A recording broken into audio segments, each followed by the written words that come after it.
This is a horror movie, and if you've never seen one before, then I sincerely apologise for what's about to happen. Oh no! That's not on, is it? We don't use pitchforks to settle our differences. Let's try another. Mother of God, first sex and now canoe rides? Is nothing sacred to these murdering ghouls? Well, no, it's not. Welcome to a genre where everyone and everything is out to ruin your day from every conceivable scenario and trajectory. Zombies, werewolves, vampires, maniacs, demons, ghosts, aliens, dolls, birds, dogs, spiders, fish, crocodiles, alligators, cars, lamps, laundry presses, vending machines. It's death from above, death from below, shit coming out the walls, out the mirror, out the drain, out the TV, out the ocean, out the bathtub, out the fog, out of John Hurt's chest, out of a twisted parallel dimension populated by corpses shrunken down by an unkillable alien slave master. Out you arsehole. You are safe from nothing. As far as horror is concerned, you're an idiot for daring to get out of bed in the morning, or even getting in it. I didn't make this.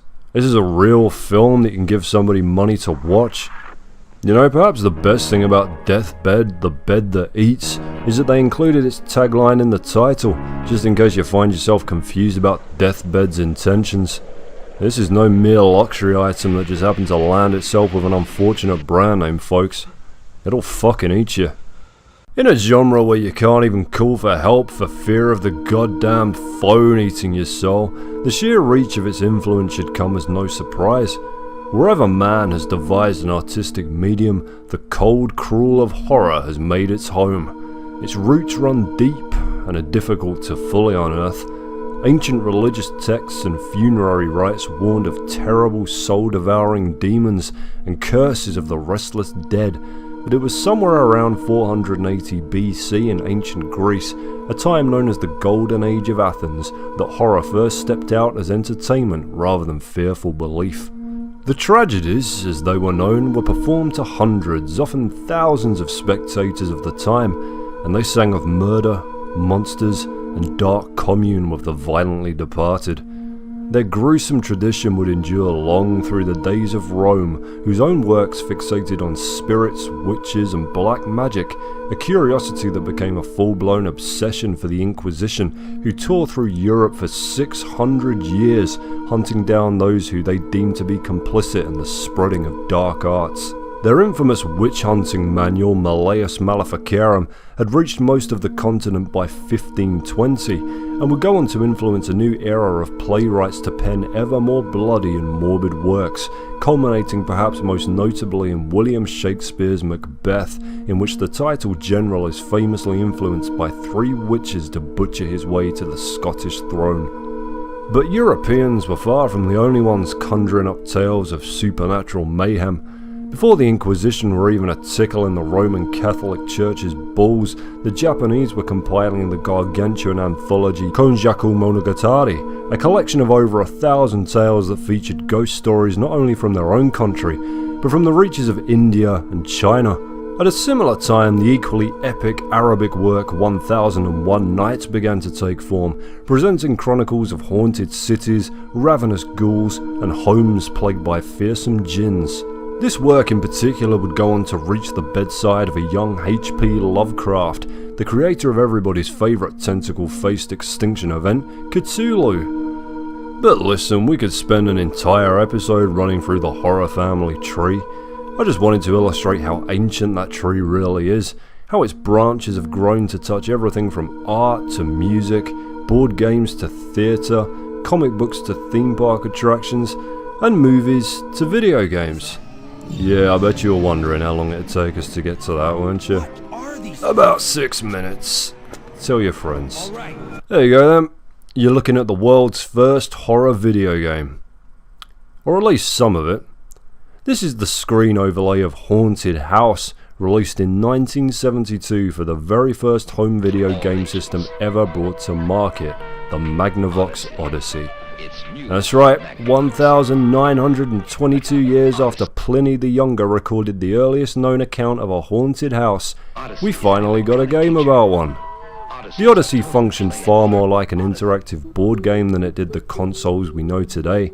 It had no actual processor or memory, and so its games couldn't utilize any traditional software, instead using simple but incredibly innovative printed circuit boards as cartridges, which manipulated the Odyssey's guts into creating the rules and screen output for the game. There were no graphics outside of a few white blobs on the screen, so the console came packaged with a metric arseload of counters, cards and overlays to be used with its various titles. You had baseball, roulette, Simon Says, volleyball, hockey, table tennis, table tennis. Does that look familiar? It fucking should. Magnavox more or less sustained itself in an army of lawsuits against Pong and its clones for years, worth well over $500 million in today's money. In fact, if you're interested, they're still around. They got bought out by Philips 2 years after they released the Odyssey. Magnavox would also have a hand in bringing the godless abomination that was the Philips CDI to life. But more on that catastrophe in another episode. Back to Haunted House. The overlay was undoubtedly the most artistically impressive that came with the Odyssey, depicting a beautifully detailed 3-story gothic manor complete with dungeons, shallow graves, cats, bats, spiders, bloody handprints and this, I never figured out what was happening here. I'm pretty sure she's died from smoking crack, but God only knows. The game itself is ridiculously intrinsic, but I'll give it the old college try. It's designed for 2 players, one of you taking the role of a detective searching for the house's legendary treasure, and the other taking the role of the ghost trying to scare the shit out of him. First, the detective player has to close their eyes or leave the room while the ghost finds themselves somewhere to hide. If you're playing with me, you're leaving the fucking room. I trust you about as far as Mariah Carey can throw you, or about as far as Mark Mallory gives a fuck about throwing you. Once the ghost is good and hidden, you hit reset on the console. Don't be alarmed, reset did a ton of different shit back in the day. Now the ghost player's marker disappears and the detective can re-enter the room and you can start the game properly. You get 2 decks of cards with Haunted House, 1 stack of clues and another of secret messages. The idea here is that the detective has to make his way through the house by lighting up the clue markers. For every marker he gets, he receives a clue card. However, he has to collect them in order, this bloody order, and he can't touch the windows or he drops a card. Seeing as the clues and the windows were the only parts of the overlay that allowed the light from the Odyssey's player marker to shine through them, what that means is that the game mainly consists of groping about in the dark trying to guess where the fuck you are.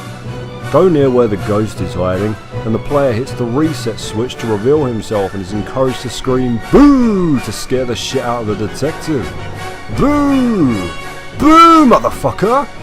Get out of here, you damn ex-cop with a drinking problem. And once you've given your brother, sister, friend or grandma a coronary, you get to steal half their clue cards too. Now aesthetically it's a cool idea, but as with the majority of the games on the Odyssey, it just didn't catch on.